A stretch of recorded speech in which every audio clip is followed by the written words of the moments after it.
2025-26 ஆண்டில் பல்வேறு திட்ட நிதிகளை திரட்டி தமிழ்நாட்டில் உள்ள அனைத்து மாநகராட்சி, நகராட்சி மற்றும் பேரூராட்சிகளில் 6483 கிலோமீட்டர் சாலைகள் 3750 கோடி ரூபாய் மதிப்பீட்டில் தரம் உயர்த்தப்படும் என ஏற்கனவே அறிவிக்கப்பட்டிருந்தது. இத்திட்டத்தின் கீழ் குறிப்பாக 570 கிலோமீட்டர் சாலைகள் 486 கோடி ரூபாய் மதிப்பீட்டில்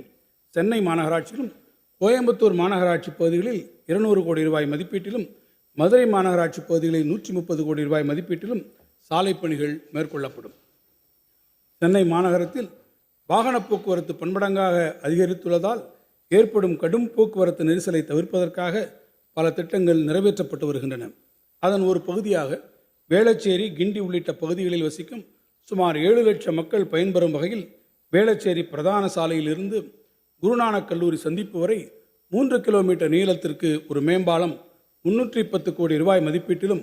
அதேபோன்று ரயில்வே துறையுடன் இணைந்து கொருக்குப்பேட்டை ரயில்வே மேம்பாலம் சுமார் 1 லட்சத்திற்கும் மேற்பட்ட அப்பகுதி மக்கள் பயன்பெறும் வகையில் 70 கோடி ரூபாய் மதிப்பீட்டில் பெருநகர சென்னை மாநகராட்சி சார்பில் அமைக்கப்படும்.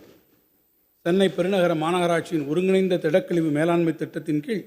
கொடுங்கையூர் குப்பை கொட்டும் வளாகத்தில் உயிரி எரிவாயு பயோசிஎன்ஜி நிலையம், இயற்கை உரம் தயாரிக்கும் நிலையம், தானியங்கி பொருள் மீட்பு மையம் ஆட்டோமேட்டிக் மெட்டீரியல் ரெக்கவரி ஃபெசிலிட்டி மற்றும் 21 மெகாவாட் திறன் கொண்ட திடக்கழிவிலிருந்து மின்சாரம் தயாரிக்கும் பணி 3450 கோடி ரூபாய் திட்ட காலத்திற்கான மதிப்பீட்டில் தொடங்கப்படும்.